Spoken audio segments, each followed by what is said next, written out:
Ladies and gentlemen, it is time to embark on another adventure with our boy, with our guy, with Coconut Head, with Mr. Staph Infection, with face tattoos. You know what?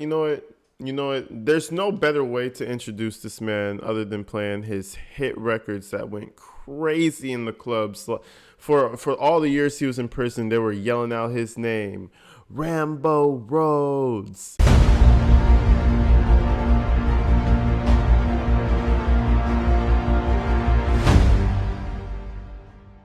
We have Mr. Brice Rhodes, ladies and gentlemen. But first, let us grace ourselves with the beautiful music of Mr. Rhodes. Audemars yellow diamonds in that bitch on fleek. Cali plug tunnel gang, they gon' send them bows. Ask my dog, I been breaking down to the mold. I ain't talking weed, I'm talking ice cold. Trap hot, but my bag froze. Kylie Jenner only fuck with bad. He just said his wrist was on fleek. When's the last time anybody heard somebody say fleek? That shit is, man, your boy, you can tell he's been locked up for a little while. He's been locked up for a while. Anyways, ladies and gentlemen, let's jump on into this. Now, we have Prosecution giving the opening statement. We kind of jumped the gun yesterday. We got to do the opening statement. I pretty much explained it, but they go into detail on what they're about to display, what they're about to lay out for you throughout this entire trial. So let's go ahead and check this out. Everybody grab the popcorn. Shit, maybe hold the snacks off. Maybe don't grab the popcorn because you may see the back of his head and you may lose your appetite. So be careful. At your own risk, grab the snacks and let's go ahead and check this shit out. Ladies and gentlemen of the jury, callous and casual was the first murder. The two that followed were calculating and cruel. In May of 20... Callous and casual, calculated and cruel. You know the wordplay is going crazy. It's been like 4 sentences into this trial already, and the wordplay is going crazy. Anyways, yeah, they had 7 years to get ready. They better be going crazy on the wordplay. 2016, Brice Rhodes snuffed out the life of Christopher Jones, Larry Ordway, and Maurice Gordon. The evidence is going to show that these acts occurred basically as 2 acts. And so if this were a play, these would be the characters that are involved in the first act. We have Maurice Gordon and Larry Ordway. Despite having different last... I'm sorry, those braids in the front of his head look so stupid. Like he looks like a character out of a video game. He just looks goofy. I don't know why. It's a shitty image, but if you look closely, he looks goofy as fuck. Names. These two are brothers that live together. They went to school at Olmsted. They liked playing basketball. They enjoyed rapping. They were always hanging out together. They had a home. They had a family. But from time to time, they would be out of the house for a few days. That wouldn't be anything unusual for them. They were born 2 years apart and a day, so they almost had the same birthday. And unfortunately, they both died on the same day, which we'll get to a little bit later. So these two brothers that were always hanging out together, 16 years old and 14-year-old, were friends with several people, one of which was Ja'Cory Taylor. Now, Ja'Cory, you're going to hear testimony from him. He's going to testify. He had a rough go of it. He had lost his job at White Castles. He was in and out of people's houses. He would stay in the stairwell at his girlfriend's house. He was just kind of on the boundary. Man, staying in the stairwell of your girlfriend's house is another level of down bad. Like, what? You mean to tell me you're in your girlfriend's stairwell, dog? Nah. Oh, no, that shit. You lost. Go find another job, bro. What is going on? Of things, and he was friends with both Larry and Maurice. And Jacory goes by Corey also sometimes, and Maurice Gordon also goes by Maurice. And they were mutual friends with Brice Rhodes, the defendant here, who went by Rambo. Rambo, Brice Rhodes, was 25 years old at the time in 2016 when he's hanging out with 14-year-olds and 16-year-olds. Jacory was 17 years old. You see what I'm saying? Okay, so Jacory, also known as Corey, he's the one who's still alive. He's the one who kind of participated in this whole thing. What the fuck is he doing hanging out with a 14-year-old, a 17-year-old, a 16? I don't even remember the age. I just remember his teen. I remember 14 as well. Like, bro, you are weird. You're fucking weird. You're not supposed. You're 25. I'm 26. You got me. You're crazy. If you were to see me hanging out with a 14-year-old, like on the day-to-day, on some bullshit, like the type of shit they were on, that's some weird ass shit. I'm sorry. That's some weird ass shit. Yo, you got me. Like, that's enough to make this guy, for me, if I was in the system like that, I would send his ass to jail just because you're weird. Stop hanging out with fucking 14-year-olds. The fuck? Go hang out with somebody who's 25. But you know what? Nobody liked them at 25, I'm sure. That's why he had to go to the little stupid 15-year-olds that don't know shit. And there's one more person in this friend group.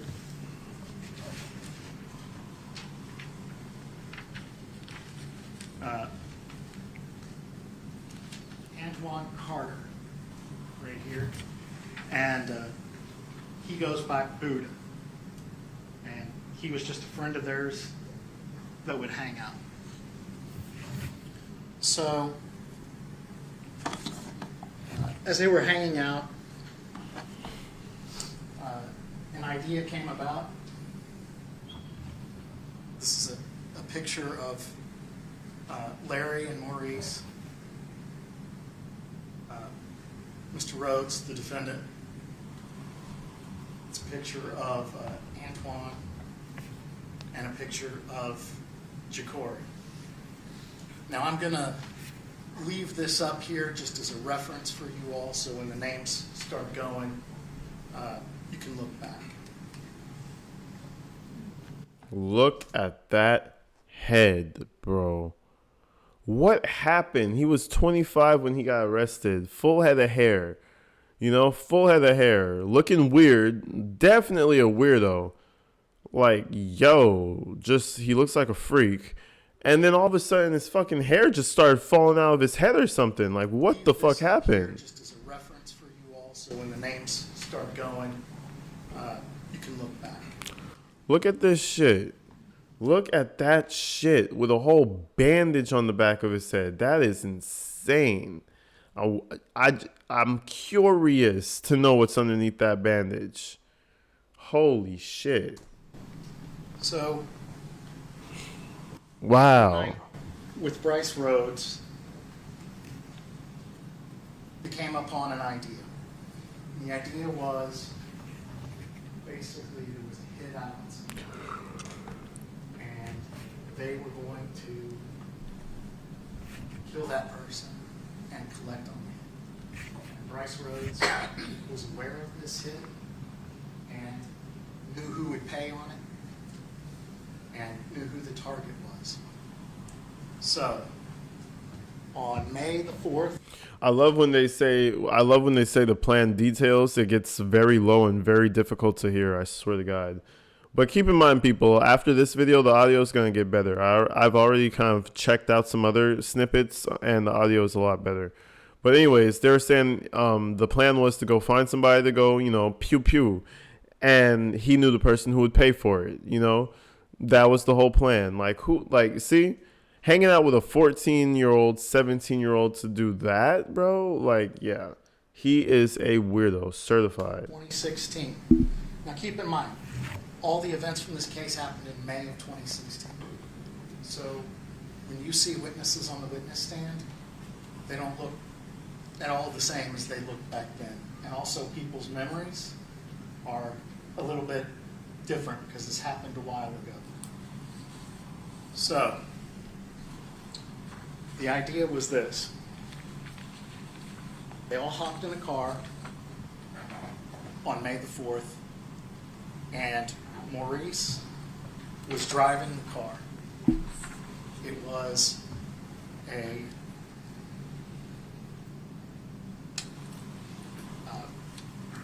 blue Mazda that was owned by the defendant, Mr. Rhodes.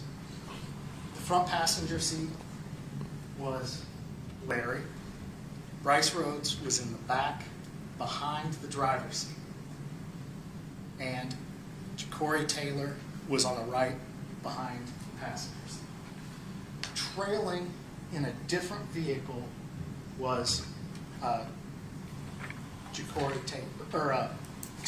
Antoine Carter. He's in a truck that's following behind his car. So it's nighttime, and they're driving around looking for this guy, looking to collect the price on his head. As they approach,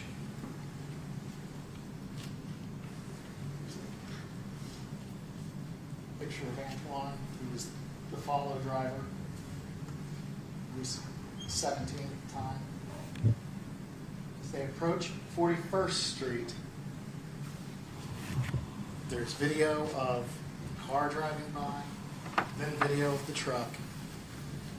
What happened was a man was walking out in the street, and he had long braids. And so he looked like the guy that Brice Rhodes believed the hit was on. So Brice Rhodes rolled down his window. The guy was walking out of the street, cars parked in the road. He's walking out into this, away from the street, in between the cars. And Brice Rhodes yells out the window to him, "Hey, get out the road, bitch," and then shoots him one time in the side. The bullet wound is going to go through his arm and into his side. And if only it hit a bone, bro. It would have been so much nicer to have a broken arm than to die. You know what I mean? Hey, get out the road, bitch. Bam. I swear Rhodes didn't know who the fuck he was shooting at. This was all to impress the little 14-year-olds that he was entertaining. It's almost like, hey, come over to my house. We'll smoke some pot and play video games. And that's a 25-year-old telling a 14-year-old that. That's weird, bro. They're out here riding around looking for a price on somebody's head. That is weird. What the fuck? They're not part of any gang. You know what I mean? He's just a fucking weirdo. Like, I swear to God, there's no other way around it.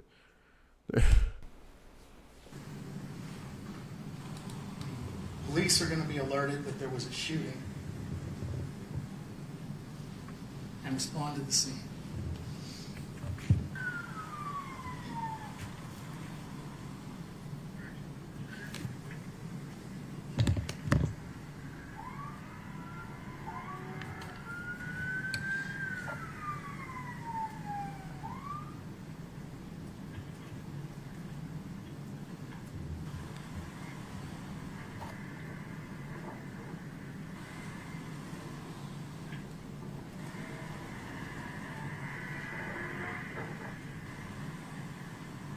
Damn, they're driving fast.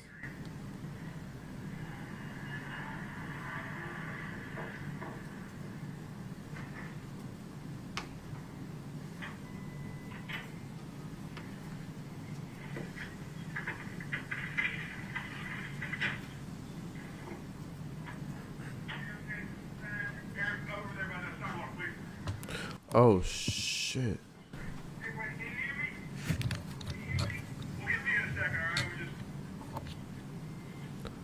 Damn, I didn't know they're going to show all of this. The man on the pavement there is Christopher Jones. He had nothing to do with any hit or street business. He was just in the wrong place in the wrong time and ended up being shot. He was still alive, but non-responsive there at the scene. EMS took him to the hospital where he passed away.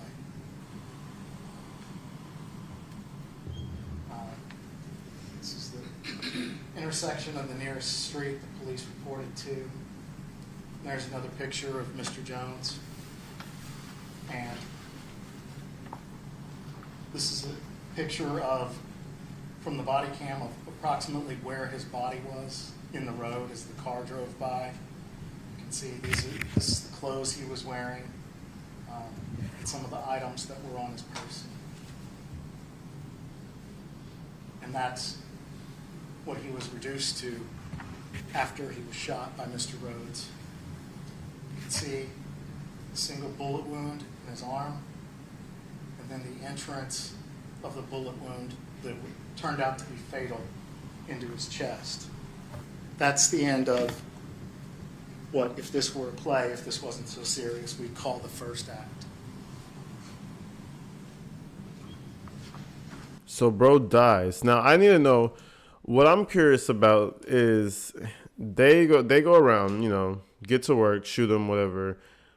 What pushed those two to the point to where Rhodes felt like he needed to get rid of them and not the other two? You know what I mean? Like, he was like, nah, you guys, you're donezo. We need to get rid of you now. That's the point. That's what I'm curious to, like, I'm curious how they got to that point to where Rhodes wanted to get rid of them.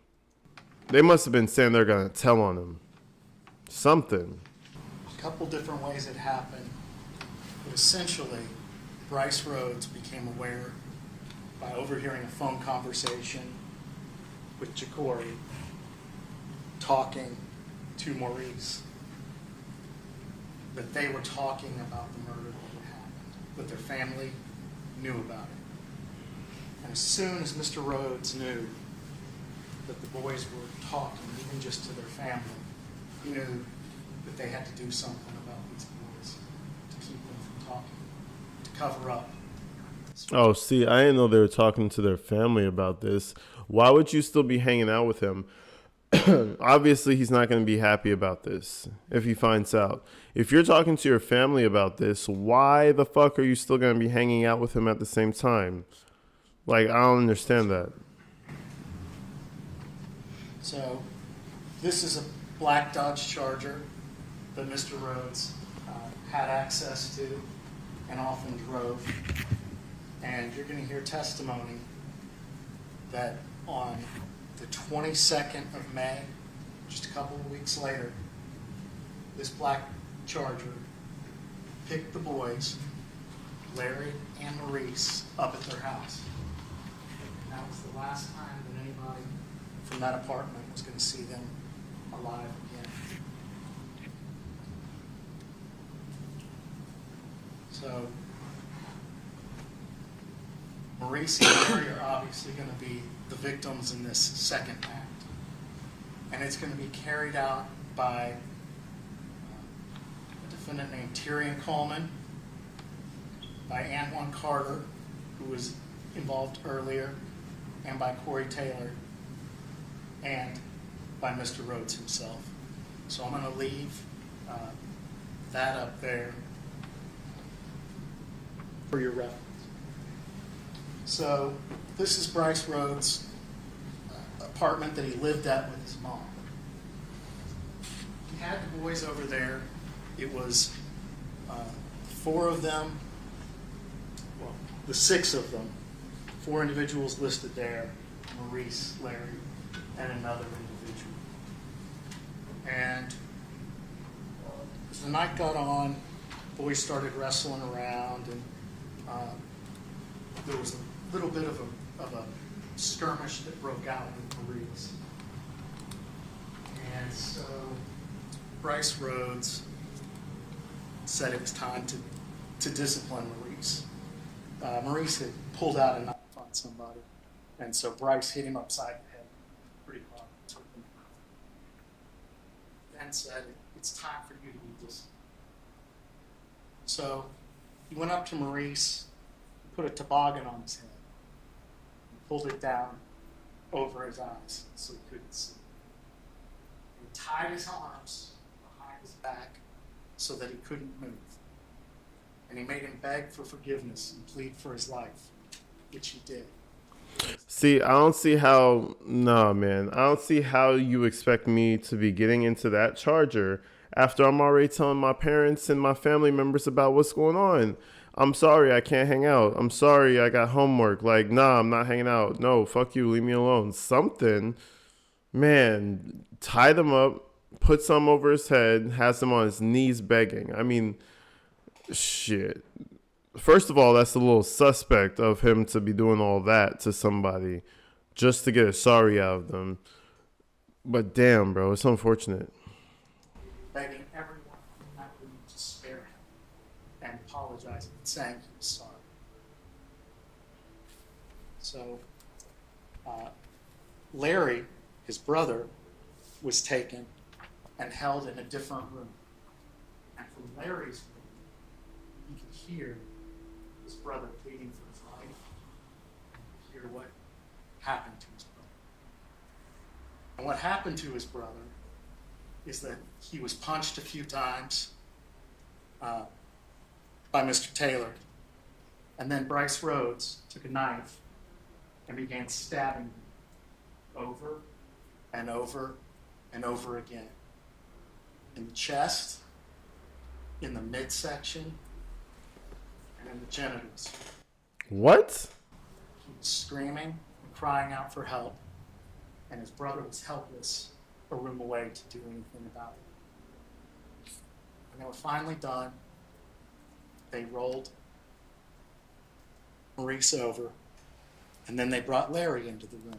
That's some sick shit, bro. I swear, yeah, bro. He's a little sus. Stabbing him in the balls and shit. Like, nah, bro is a little suspect, and he's mad about it. I don't know what's wrong with him, but shit, a weirdo. I swear to God, hanging out with 14-year-olds, just weird. And then they repeated the process. Took the noggin off, put it on Larry's head. They put something over Larry and started stabbing him until he died there in that apartment.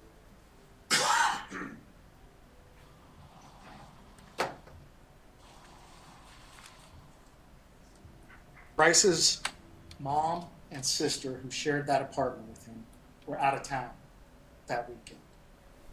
So he had the place to himself. He had the people involved help him take the body of the boys and put them in some totes, which he then carried down and put in the back of his Mazda. Some in the back seat, and one of them in the back seat, and one of them in the trunk. And then he drove off. Now he left Anwan and Jacory at the house to clean up because there was blood all over the carpet. He gave them cleaning supplies, and he gave them towel. And just for good measure, because his mom was out of town, he had them also do his dishes while they were scrubbing up the blood. Yeah, having other men do your dishes and shit. I don't know about your guy. I don't know what's up with Brice Rhodes, but he's giving me some interesting vibes over here. And he's a dickhead. And like he's a wannabe gangster, bro. Like who do you even claim? You know what I mean? Got all these face tattoos for no damn reason. Trying so bad to be a viral rapper. Like, bro, get another hobby, bro.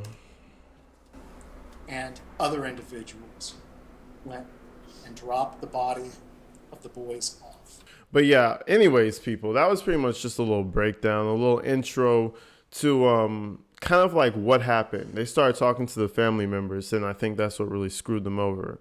I am sorry. This is the last video with shitty audio. We're going to come back with some more bangers.